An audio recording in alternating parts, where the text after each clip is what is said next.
Now, ceremonies are taking place in Australia and South Africa to mark the start of construction on the world's biggest telescope. It's called the Square Kilometre Array, or SKA. It's a network of radio antennae, in fact, spread across the two continents, and it's going to aim to address some of the outstanding questions in astrophysics. What you see there is an artist's impression of what this whole thing is going to look like. It's massive, isn't it? It's going to take some 6 years to complete as well. Well, we can go live to Professor Virginia Kilbourne, who is the Chief Scientist at Swinburne University of Technology and is actually at the launch event for the SKA telescope right now in Perth in Australia. Virginia, very good of you to join us. Hope you're not missing out on the vol au vents and the champagne. But look, I've never seen anything quite like that. We've got to think about a whole different world of what a telescope is here, it seems. That's exactly right. So this is a telescope that looks at radio waves rather than the optical waves that we can see with our eyes.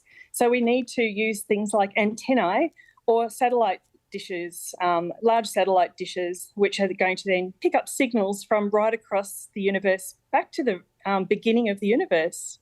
Right, okay, only that. How much of an advance does that represent in terms of what you've been able to explore and discover so far? It sounds exponential. It sounds like science fiction, actually. It is a little bit like science fiction, but it is actually science fact. So we're going to be able to really multiply by hundreds of times the power of the telescopes that we have today. So where today we might be able to observe, say, 100,000 galaxies, we'll be now looking at millions of galaxies and potentially looking at stars and galaxies as they form in the very, very early universe for the first time. I mean, it's obviously a very exciting moment for yourself, for many of your colleagues. We've got to wait 6 years before it's actually built or up and running, hopefully. How long before you start getting data back, before you start finding out things? Well, we've actually got two Pathfinder instruments that are currently working both here in Australia and in South Africa. So we're already getting very interesting results from these Pathfinder telescopes. And we've seen things that we haven't seen before, such as imaging the very centre of our own galaxy, the Milky Way, and also detecting the gas between galaxies as they're smashing into each other. So we'll continue to see these discoveries over the next 4, 5, 6 years as we build the new observatories.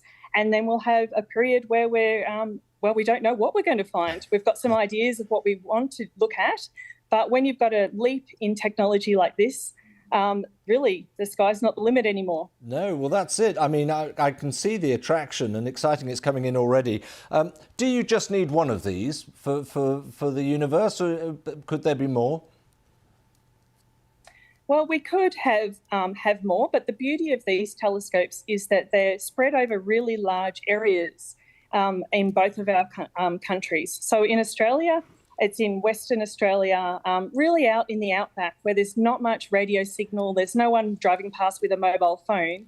So it's very quiet in the radio. So we can see really faint signals from the early universe. And that's what's going to make the difference with this telescope.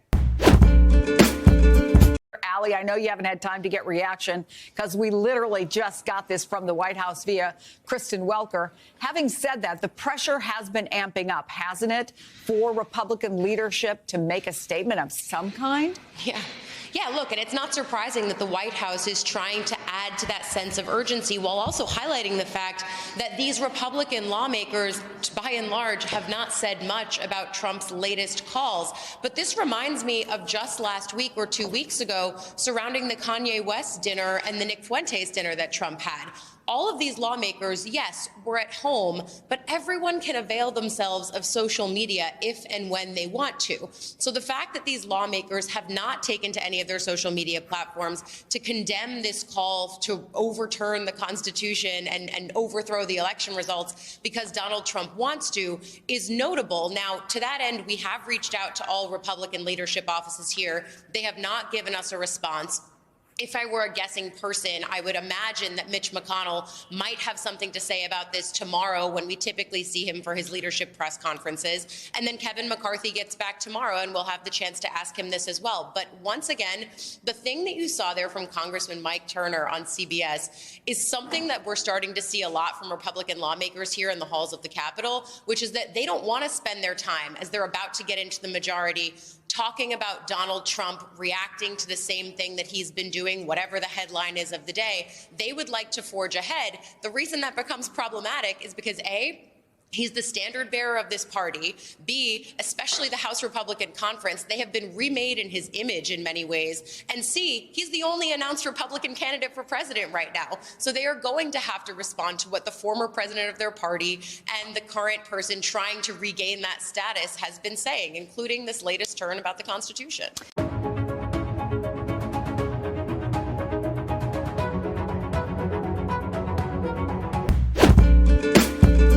All right, we are just one day away from Election Day in Georgia. Early voter turnout for the race between Democratic Senator Raphael Warnock and his GOP challenger Herschel Walker shattered records. More than 1.7 million Georgians voted early in person ahead of Tuesday's election. That's more than a quarter of all active voters in the state. Both candidates are hitting the campaign trail today to round up any last-minute supporters. CBS News congressional correspondent Nicole Killian joins us now. She is in Atlanta at a Senator Warnock campaign event. All right, Nicole, so given the early voting numbers, it does seem like voter fatigue isn't as big of an issue as some thought it would be in this election. What are you hearing from the voters?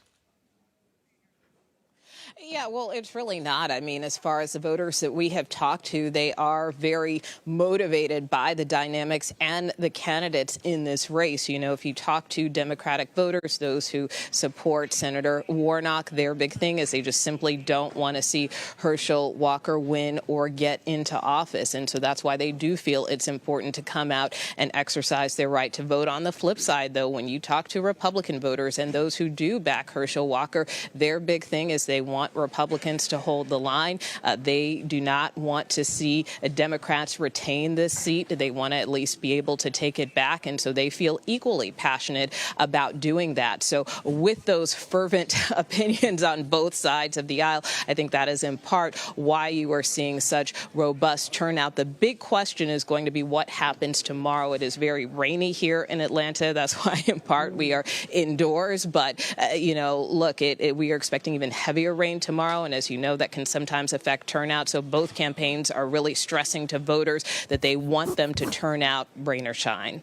Rain or shine for sure. I mean, there have been so many voters already. I'm sure the ones tomorrow, a few of them might be kept home. But I know, Nicole, that you're at a campaign event for Senator Warnock that he's been holding with Congressman-elect Maxwell Frost. He's the first member of Gen Z to be elected to Congress. And Senator John Ossoff is also at the event. Can you talk to us a little bit about what are you seeing in terms of what Warnock's campaign is about? What's his strategy here with these high-profile people in the campaign? Well, the strategy here, I mean, we're at Georgia State University, and the strategy on the part of the Warnock campaign is really to target these young voters. They see that as a potential growth area for them. It's one of the reasons they advocated for a Saturday voting last weekend, because there was a point where the state wasn't going to allow it. And so Senator Warnock and Georgia Democrats sued to try to make that happen. And that was part of their argument, so that people who are otherwise engaged during the week, like students and people who may have to work on the weekends, that they have that opportunity. But it is something that the Warnock campaign is really leaning into. Just last night, the senator was at an event at University of Georgia on their campus. And so they really have been spending a lot of time on these college campuses. And so bringing in someone like a Maxwell Frost, who is just 25 and who is not far in age from many of the students here, they feel can be a motivating factor.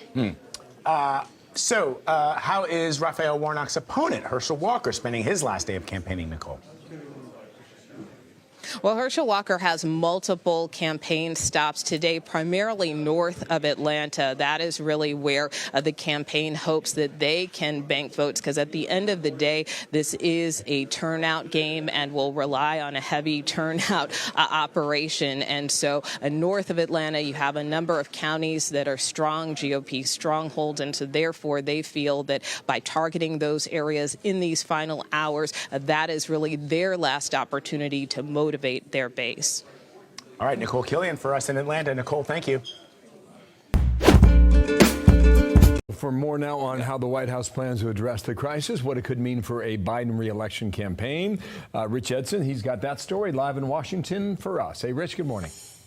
Good morning, Bill. The administration is considering drastic measures, including barring more migrants at the border and increasing prosecutions for those crossing illegally. That's according to Axios. Moderate Democrats say the White House needs more of that, especially as President Biden considers running for re-election. They're warning the White House that Republicans will campaign relentlessly on record encounters at the southern border during his term, and they're telling him to change course. The Republicans, whoever runs against the president, is going to use open borders, et cetera, the way they used it against some Democrats. So, I think he still has time to start really addressing the border in a compassionate way. But at the end of the day, you got to enforce the law. Cuellar says the White House has the tools to address the border in a compassionate way, though he says he's not sure if they will. A Fox News poll conducted about a month from the midterm elections found Republicans had more than a 20-point advantage on addressing border security. Political analysts say the president also has to look beyond just holding the White House in 2024.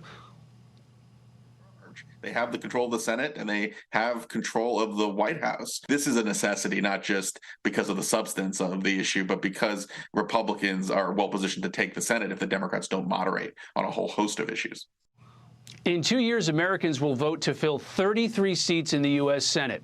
Democrats currently control 23 of them, a much more difficult landscape for them heading into this next cycle. All right, Rich, Bill? more to come. Rich Edson, thanks. Washington, D.C.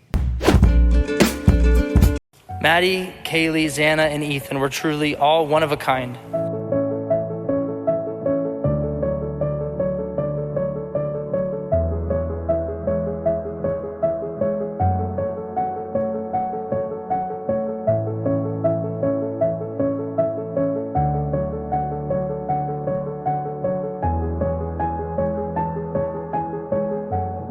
To Xana and Ethan, the two best friends but perfect pair together. They had this unstoppable, loving relationship. You all were gifts to this world in your own special way, and it just won't be the same without you.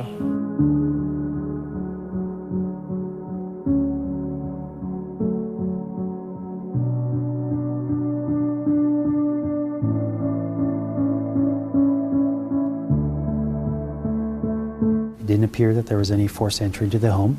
There were 2 survivors, and then as well, the actual crime scenes themselves really lead detectives and the chief to firmly and continue to believe that this was targeted. Not in the immediate circle by any means, but a few of the names that have been circulating around, I think it's hard not to kind of, dig into this, and I don't know how much of that is just because we have so little information from law enforcement.